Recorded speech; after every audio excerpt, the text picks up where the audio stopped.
Asalaamu calaykum waraxmatullaahi tacaala wabarakaatu. Geesigii gardarrada necbaa oo aan la gaban jirin inuu soo bandhigo waxa uu aaminsan yahay halyeygii ku weynaa qalbiyada shacabka adduunka. Waxa uu safka hore kaga jiraa feeryahanada iyo shakhsiyaadka kale ee saameynta weyn ku yeeshay adduunka. Daawade ku soo dhawow muuqaalkan, tad nagu cusub tahay like saar, sidoo kalena subscribe saar si ay nagu noqoto dhiirigelin. Mahadsanid. Maxamed Cali Kalay waxa uu ahaa feeryahankii caanka ahaa ee u dhashay waddanka Mareykanka. Waxa uu dhashay taariikhdu markii ay ahayd 17 January 1942, waxaana uu ku dhashay magaalada Louisville ee gobolka Kentucky ee ku yaalla koonfurta Mareykanka.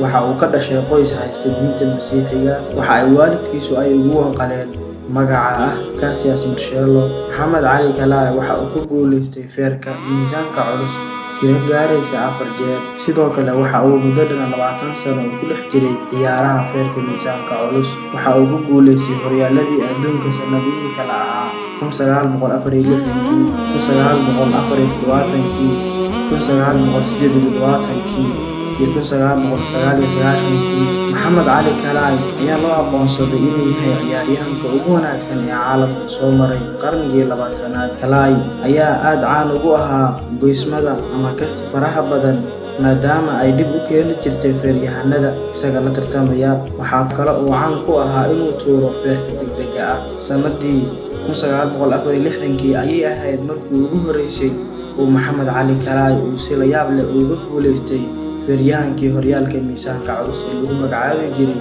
Sonny Liston. Waxa uu Kalay isla markaa ahaan la wareegay suunka caddaynaya inuu noqday horyaalka adduunka feerka culus. Kalay oo markaas ay da'diisu aad u yaray, waxaana uu jiray 22 sano, ayaa noqday feeryahankii ugu da'da yaraa ee ku guuleysta suunka feerka miisaanka culus ee taariikhda adduunka soo maray. Muddo yar ka bacdi waxa uu Kalay warbaahinta caalamka u sheegay inuu qaatay diinta Islaamka. Sanadii 1965, Kalay si rasmi ah ayuu ugu biiray diinta Islaamka, waxaana uu magaciisii hore ku bedelay Maxamed Cali Kalay. Waxa uu qaatay diinta Islaamka isagoo aan wax dan khaas ah ka lahayn ama qarsoon. Waxaa dhici kartay inuu ku waayo taageerayaashiisa tirada badan, balse waxa dhacday taas beddelkeeda oo taageerayaashiisii iyo shacbiyadiisii uu ku lahaa gudaha Mareykanka iyo caalamka intiisa kaleba ayaa marba marka ka dambeysa ay sii kordhaysay. Sanadii 1966, Kalay waxaa laga qaaday imtixaan ku saabsan caafimaadkiisa, waxaana la shaaciyay inuu ka qaybgali karo dagaal ay dowladda Mareykanka ay qayb ka ahayd oo waqtigaa ka socday waddanka Vietnam. Taas waxaa la micno ahayd oo uu dagaalka ka qayb galo iyo guud ahaan uu ka tago feerka iyo waxbarashadiisa kaleba. Laakiin Kalay oo lagu yaqaanay dhiiranaan ayaa qaadacay oo diiday arrintaas. Waxa uu diiday inuu dagaalka la galo sida uu hadalka u dhigay dad masaakiin oo u dhashay dal ka tirsan dunida soo koraysa. Kalay waxa uu sidoo kale si cad u sheegay inuu gebi ahaanba uu ka soo horjeedo dagaalka uu Mareykanka ku qaadayo Vietnam, waxaana uu sheegay dagaalkaas inuu yahay mid gardarro ah. Sanadii 1967, oo ahaa markii ugu horeysay ee guulaha ugu badnaa ee dowladda Mareykanka ay ka xayuubiso horyaalka feerka miisaanka culus ee adduunka, sababtoo ah Kalay oo lagu soo eedeeyay inuusan ahayn muwaadin bacdama uu diiday inuu ka qayb galo dagaalka ka socda Vietnam.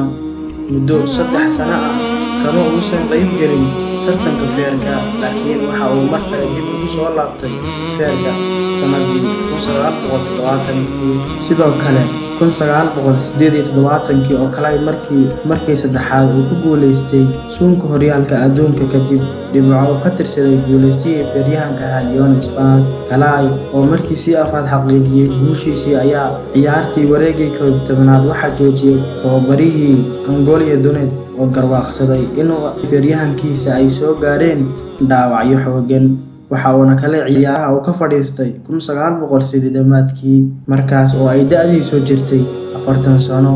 Dhowr sano ka bacdi, Maxamed Cali Kalay waxaa laga helay Parkinson's disease. Allah u naxariistay halyeygii Maxamed Cali Kalay. Waxa uu geeriyooday 3 Juun 2016, waxaana lagu aasay magaaladii uu ku dhashay.